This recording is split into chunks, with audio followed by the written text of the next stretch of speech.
నమస్కారం సిటీ న్యూస్కి స్వాగతం. నేను మీ రామచంద్. రాష్ట్ర ఐటీ, విద్యా, ఆర్టీజీ శాఖల మంత్రిగా బాధ్యతలు చేపట్టిన నారా లోకేష్ను పరిశ్రమలు, వాణిజ్యం, ఫుడ్ ప్రాసెసింగ్ శాఖల మంత్రి టీజీ భరత్ కలిశారు. నారా లోకేష్కు పుష్పగుచ్చం అందించి శుభాకాంక్షలు తెలిపారు.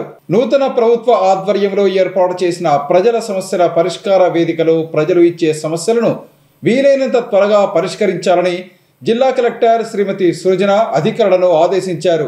ఈ మేరకు నగరంలోని సునయన ఆడిటోరియంలో జరిగిన కార్యక్రమంలో ప్రజల నుంచి సమస్యలకు సంబంధించిన వినతి పత్రాలను స్వీకరించారు.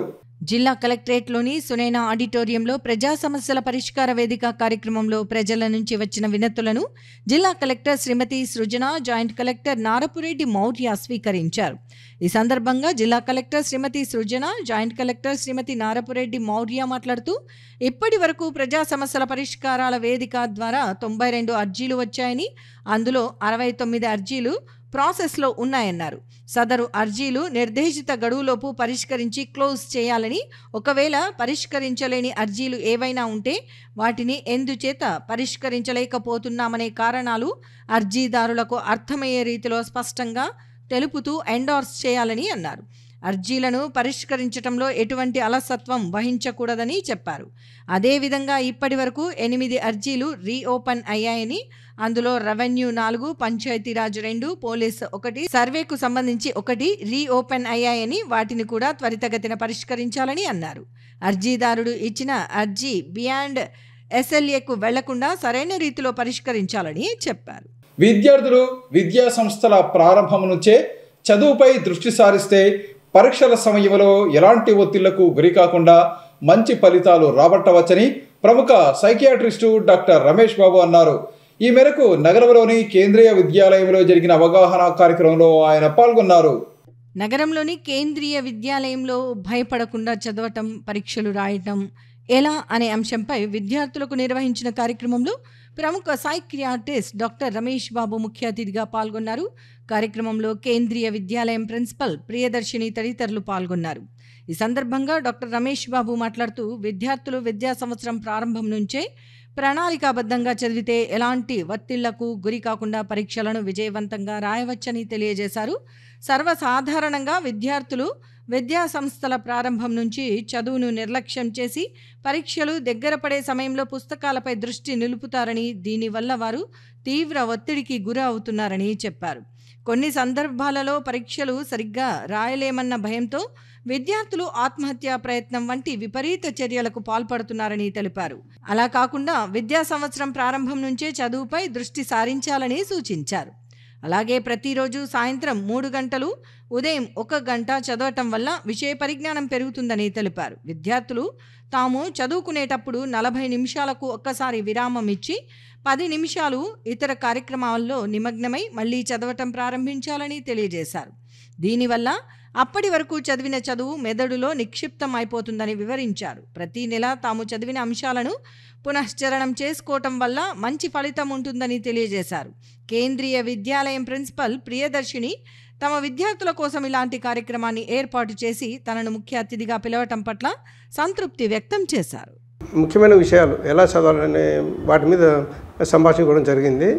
యాక్చువల్గా ఈ గత 2 మాసాలు వేసవి కాల సెలవుల తర్వాత విద్యార్థులందరూ ఎంతో సంతోషంగా, ఉత్సాహంగా కొత్త యూనిఫామ్ తీసుకొని, కొత్త పుస్తకాలు తీసుకొని, కొత్త బ్యాగ్ తీసుకొని స్కూల్కి వెళ్తుంటారు. సో ఈ సమయాన్ని మనము ఉపయోగించుకోవాలి. ఇదే ఉత్సాహాన్ని సంవత్సరం అంతా విద్యార్థులు ఎలా ఉపయోగించుకోవాలి, ఈ ఉత్సాహంతో, సంతోషంతో ఎలా చదవాలా, చదివింది ఎలా గుర్తుపెట్టుకోవాలా అనే విషయాల మీద వాళ్ళకి అవగాహన కల్పించాను.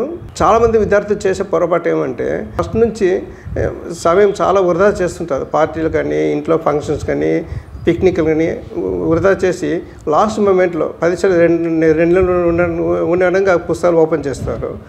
అది వాళ్ళు చేసే పొరపాటు. అప్పుడు చాలా ఒత్తిడికి లోనయ్యి సరిగా చదవలేక, పరీక్ష సరిగా రాయలేక, పరీక్షలు ఉత్తీర్ణులు కాకపోవడంతో డిప్రెషన్ లోనయ్యి ఇలా ఒక్కొక్కసారి ఆత్మహత్య కూడా చేసుకోవడానికి వాళ్ళు వెనుకాడదు. ప్రివ్యూ, క్వశ్చనింగ్, రిసెట్టింగ్ ఈ టెక్నిక్ చదివితే బాగా అవగాహన చేసుకోగలదు, చదివి బాగా గుర్తుపెట్టుకోగలదు. కొంతమంది విద్యార్థులు చదివేటప్పుడు ప్రతి లైన్ అండర్లైన్ చేస్తూ పోతారు. అండర్లైన్ ముఖ్యమే, కానీ ఏది అండర్లైన్ చేయాలా? ముఖ్యమైన పాయింట్స్ మీద అండర్లైన్ చేయాలి. అలా చేస్తే 100 పేజీల పుస్తకం 10 పేజీలాగా చిక్కిపోతుంది. సో మన పరీక్షల ముందు ఆ పాయింట్స్ మాత్రం చదివితే సులభంగా పరీక్షలు మనం ఎలాబరేట్ చేసుకోవచ్చు మనము. ఇది విద్యార్థులు చేసే పొరపాటు. బంగారుపేటలో కార్డన్ సెర్చ్ నిర్వహించి అక్రమంగా నిర్వహించిన నాటుసారాను ధ్వంసం చేసినట్లు డీఎస్పీ విజయశేఖర్ తెలిపారు. నగరంలో ఎక్కడైనా అక్రమ సారా నిల్వలు ఉన్నట్లు సమాచారం ఉంటే తమకు తెలియచేయాలని ఆయన కోరారు. జిల్లా ఎస్పీ జి కృష్ణకాంత్ ఆదేశాల మేరకు Kurnool sub division DSP K Vijayasekhar ఆధ్వర్యంలో కర్నూలు 2వ పట్టణ పోలీసులు సెబ్ పోలీసులు కలిసి కర్నూలు బంగారుపేటలో నాటు స్థావరాలపై పోలీసులు దాడులు నిర్వహించారు. ఈ కార్బన్ సెర్చ్ ఆపరేషన్ దాడుల్లో 2400 లీటర్ల నాటుసారా ఊట బెల్లంను ధ్వంసం చేశారు. 150 లీటర్ల నాటుసారా 100 కేజీల నల్లబెల్లంను స్వాధీనం చేసుకున్నారు. ఈ దాడులలో కర్నూలు డీఎస్పీ గారితో పాటు కర్నూలు 2 టౌన్ సిఐ ఇంతియాజ్ బాషా, కర్నూలు 1వ పట్టణ సిఐ పవన్ కుమార్, కర్నూలు 4వ పట్టణ CI Shankaraiah, Kurnool SEB CI Narsanaidu, medical health officer doctor Visweswar Reddy, 2 town SI Sridhar Babu, sub SI Rehana Begum, municipal sanitary supervisor Nagaraju, sanitary ఇన్స్పెక్టర్లు ముత్తుజావలి, మునిస్వామి మరియు పోలీసు సిబ్బంది పాల్గొన్నారు. అంధత్వాన్ని శాపంగా భావించకుండా ఆత్మవిశ్వాసంతో అధిగమించడం అభినందనీయమని senior gastroenterologist doctor Shankar Sharma అన్నారు. ఈ మేరకు నగరంలోని అమ్మ అంధుల పాఠశాలలో విద్యార్థులకు నిత్యావసర వస్తువులను ఆయన అందజేశారు. కర్నూలు సమీపంలోని పసుపుల గ్రామంలో ఉన్న అమ్మ అంధుల పాఠశాలలో దివ్యాంగులకు senior gastro enterologist doctor Shankar Sharma నెల రోజులకు సరిపడా నిత్యావసర సరుకులు అందించారు. ఈ సందర్భంగా డాక్టర్ శంకర్ శర్మ మాట్లాడుతూ అంధులకు గతంలో ఎంతో సహాయం చేశానని, భవిష్యత్తులో వారికి అవసరమైన సేవ చేసేందుకు తన వంతు కృషి చేస్తానని ఆయన హామీ ఇచ్చారు. అంధులను గౌరవించి వారిని ఆదుకోవాల్సిన బాధ్యత సమాజంలో అందరిపై ఉందని శంకర్ శర్మ తెలిపారు. అమ్మ అంధుల పాఠశాలలో ఉన్నవారికి ఆరోగ్య సమస్యల పరిష్కారం చేస్తానని డాక్టర్ తెలిపారు. తమను గుర్తించి నిత్యావసర వస్తువులు ఇచ్చిన డాక్టర్ శంకర్ శర్మకు అంధ విద్యార్థులు ధన్యవాదాలు తెలిపారు. అనంతరం అమ్మ అంధుల పాఠశాల నిర్వాహకుడు సుధాకర్ను డాక్టర్ శంకర్ శర్మ సన్మానించారు. పసుపుల గ్రామంలో ఉండే స్థానిక అమ్మ అంధుల పాఠశాలకు వచ్చి ఆ చిన్నపిల్లలను, ఈ విజువలీ ఇంపైర్డ్ చిల్డ్రన్ను చూడడం జరిగింది. వాళ్లకు కావలసిన నిత్యావసర సరుకులు ఒక నెలవి పంపిణీ కార్యక్రమం చేపట్టి ఇక్కడ ఉన్న ఈ నిర్వాహకుడు సుధాకర్ను కూడా మేము సన్మానించడం జరిగింది. ముఖ్యంగా ఈ విజువల్ ఇంపైర్మెంట్ అనేది ఒక హ్యాండిక్యాప్గా ఫీల్ అయితే అది చాలా నిరాశ నిస్పృహకు లోనవుతారు. కానీ పిల్లలు ఒక జ్ఞాననేత్రంతో ఈ ప్రపంచాన్ని చూడగలిగి ఆ ఒక దైవంతో డైరెక్ట్ కనెక్షన్తో ఉండడం వలన వాళ్ళు ఉత్సాహంతో ఉద్రేకంతో కనిపించి వాళ్ళ ఫేస్లో స్మైల్ అనేది కూడా కనపడడం అనేది నాకు ఈరోజు జన్మ ధన్యమైనట్టు అనిపించింది. ఎందుకంటే వాళ్ళు ఎటువంటి నిరాశకు లోను కాకూడదని, వాళ్ళు ఈ జీవిత ప్రయాణంలో కొన్ని సమస్యలు ఎదుర్కొన్నా కానీ వాళ్ళు దాన్ని సక్రమంగా తీర్చిదిద్దుకునే విధంగా ఈ మధ్యనే వాళ్ళు ఆ రకంగా ఉండాలని దేవుణ్ణి ప్రార్థిస్తూ ఈ మధ్యనే మన సుధాకర్ గారు వచ్చి, మన నిర్వాహకుడు సుధాకర్ గారు వచ్చి, సార్ 3 చిల్డ్రన్ ఎగ్జామ్స్కు అపేర్ అవుతున్నారు, వాళ్ళ ఫీజు కట్టాలన్నప్పుడు కూడా వెంటనే మేము కట్టడం జరిగింది. ఇది ఒకటే చిన్న హెల్ప్ అని కాదు, భవిష్యత్తులో కూడా ఇటువంటి పాపం విజువల్లీ ఇంపైర్డ్ చిల్డ్రన్కు ఖచ్చితంగా నేను సహాయం చేయాలని, ఎందుకంటే ఈ మధ్యన చేసే కార్యక్రమాల్లో ఇది వినూతనమైన కార్యక్రమంగా నేను చెప్పగలుగుతున్నాను. తర్వాత బ్రెయిలీ అనే ఒక మహనీయుడు ఈ బ్రెయిలీ లిపి కనిపెట్టడం వలన ఈ పిల్లలు చదువుకొని వీళ్ళు ఉద్యోగాలు కూడా సంపాదించుకుంటున్నారు. కేంద్ర ప్రభుత్వము, రాష్ట్ర ప్రభుత్వాలు వీళ్లకు మరిన్ని అవకాశాలు కల్పిస్తూ, అదేవిధంగా ప్రైవేట్ సెక్టార్లో కూడా వీళ్లకు ఉద్యోగాలు ఇవ్వాలి. ఎన్జిఓస్ కూడా వీళ్లకు సహాయం చేయడానికి ముందుకు రావాలి.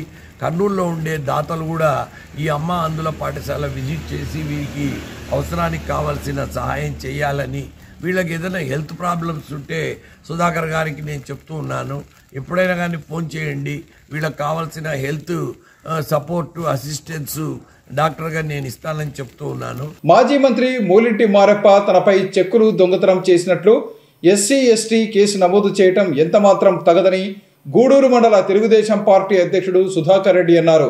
ఈ మేరకు నగరంలో జరిగిన విలేకరుల సమావేశంలో ఆయన మాట్లాడారు. నగరంలో జరిగిన విలేకరుల సమావేశంలో గూడూరు మండల తెలుగుదేశం పార్టీ అధ్యక్షుడు సుధాకర్ రెడ్డి మాట్లాడుతూ మాజీ మంత్రి మారెప్ప తనపై తప్పుడు ప్రచారం చేస్తున్నారని అన్నారు. మాజీ మంత్రి మారెప్ప తనపై చెక్లు దొంగతనం చేశారని కర్నూలు 3వ పట్టణ పోలీస్ స్టేషన్లో తప్పుడు కేసు పెట్టారని, కేసు విచారణలో ఉందన్నారు. తాను నిజంగా తప్పు చేసి ఉంటే ఏ శిక్షకైనా సిద్ధంగా ఉన్నానని తెలిపారు. తనపై ఎస్సీ ఎస్టీ కేసు నమోదు చేయటం సరికాదని, వ్యాపార లావాదేవీల్లో భాగంగానే మారెప్ప చెక్కులు ఇచ్చారని, ఇంకా ఆయన తనకు డబ్బులు ఇవ్వాలని సుధాకర్ రెడ్డి తెలిపారు.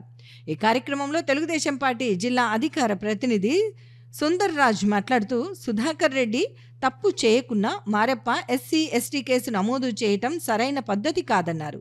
నిజంగా సుధాకర్ రెడ్డి తప్పు చేసి ఉంటే మారెప్పకు మద్దతుగా తాను అండగా ఉంటానని తెలిపారు. నిజంగా వీళ్ళు చెక్కులు దొంగతనం చేసింటే ఆల్రెడీ కంప్లైంట్ ఇచ్చింటే కేసు అయ్యేది. చెక్కులు ఎక్కడ మిస్ అయినాయా, వాళ్ళు కొట్టేసినారా, కేసు విచారించి చెక్కులు స్వాధీనం చేసి ఇచ్చేవాళ్ళు. ఆయన అప్పు సంబంధించిన చెక్కులు ఇచ్చి డబ్బులు డ్రా చేసిన తర్వాత మిగతా డబ్బులు ఇంకా ఇవ్వాల్సి వస్తుందని ఒత్తిడి వచ్చింది కాబట్టి తప్పించుకొని ఒక మార్గం ఎన్నుకున్నాడు. ఎందుకంటే ఎస్సీ ఎస్టీ యాక్ట్ అనేది మా ఎస్సీ జాతికి కర్ణునికి కవచకుండం లాంటిది. నిజంగా ఆపద ఉంటే దాన్ని ఉపయోగించుకోనికి మాకు హక్కు ఉంది. అది భారత రాజ్యాంగం నిర్మాత అంబేద్కర్ మాకు హక్కు ఇచ్చిపోయినాడు. అది కానీ హక్కుని మిగతా వాళ్ళు ఆయనకి సపోర్ట్గా చేసి అతను కూడా నేను ఎస్సీని కేసు పెట్టి భయపడతానని కేసుని తప్పుదో పట్టించనికే చెక్కు వేయడం, చెక్కు గురించి కంప్లైంట్ చేయాలా, ఎస్సీ ఎస్టీ కేసు పెట్టకూడదు నువ్వు. మరి ఎందుకన్నా ఆ విధంగా చేస్తుంటే తెలియదు. నాకు ఏ పదవి లేదు. ఇప్పుడు ఒకసారి ఒక పార్టీ కాంగ్రెస్, బీజేపీ, టీడీపీ రకరకాల పార్టీ మన మెదురు భ్రమించింది సార్కి. మంచి మారేపడే మంచి గౌరవం, మా జాతి ముద్దు బిడ్డ అనుకోండి మేము. కానీ ఈ విధంగా తారని మేము గ్రహించలేకపోయినాం. దయచేసి మారెప్ప గారికి మరొక సలహా చెప్తున్నాము. దయచేసి ఎస్సీ ఎస్టీ కేసుని దుర్వినియోగం చేయొద్దండి. ఎందుకంటే ఎస్సీ ఎస్టీ కేసులు ఈరోజు వీగిపోతున్నామంటే కారణం మీరు తప్పుడు కేసు పెట్టడం వల్లనే. ఇందాక అనంతపురం చెప్పినట్టు ఈరోజు ఇది కావచ్చు, రేపు ఇంకోటి కావచ్చు. ఎస్సీ ఎస్టీ కేసు అనేది నిజంగా మనం బాధ్యతమై ఉండి బాధపడి ఉంటే నేను కూడా ఎస్సీనే, ఎస్సీ మాదిగా నేను కూడా నిజంగా ఇబ్బంది ఉంటే తప్పేం పెట్టుకోవచ్చు. కానీ ఏ తప్పు లేకుండా సల్లి మీద, సుధాకడి మీద, ఇంకోరి మీద ఏదో ఆరోపణ మంచిది కాదు. అది నిజంగా నీకు డబ్బులు చెక్కులు మీకు లావాదేవీలు ఉంటే అది మీరు అది నిర్ణయం తీసుకోండి. ఇబ్బంది కనిపిస్తే స్టేషన్లో కంప్లైంట్ ఎస్పీ గారికి ఇవ్వండి, ఇంకోరికి ఇవ్వండి. అది వాళ్ళు విచారిస్తారు. అది తప్పులు అనేది నిజంగా వాళ్ళు డబ్బులు చెక్కులు దొంగతనం వాళ్ళు శిక్ష అనుభవిస్తారు. అది వేరే ఆప్షన్. కానీ ఎస్సీ ఎస్టీ కేసు పెట్టడం అనేది దుర్మార్గం. దీన్ని మేము తీవ్రంగా ఖండిస్తున్నాం. మాకు జాతి బిడ్డగా నేను కూడా. బ్యాంకులో చెక్కులు 1కి 3 సార్లు చూసుకొని డ్రా చేస్తారు బ్యాంక్ మేనేజర్ కానీ బ్యాంక్ సిబ్బంది కానీ. ఈయన మాకు 31 లక్షల రూపాయలు నాకు సలీంకు ఇవ్వాలా. దానికి గాను మాకు ఆయన స్వహస్తాలతో ఆయన ఇంట్లోనే మాకు చెక్కులు తీసి ఆయన సంతకం చేసి మాకు ఇవ్వడం జరిగింది. ఇప్పుడు 15 లక్షల రూపాయలు డ్రా చేసినాము. ఇంకా 15 లక్షలు ఎక్కడ ఇవ్వాల్సిన పని పడుతుందో అని ఆ 15 లక్షల రూపాయలు తప్పించుకోవడానికి అంతా ఈ నాటకం ఆడుతున్నాడు ఆయన. ఇప్పుడు మనం చూస్తున్నాము ఏ ఎస్సీ కేసులు అయితేనేమి ఏమైతేనేమి ఇటువంటి తప్పుడు ఆరోపణలతోనే వీగిపోతున్నాయి.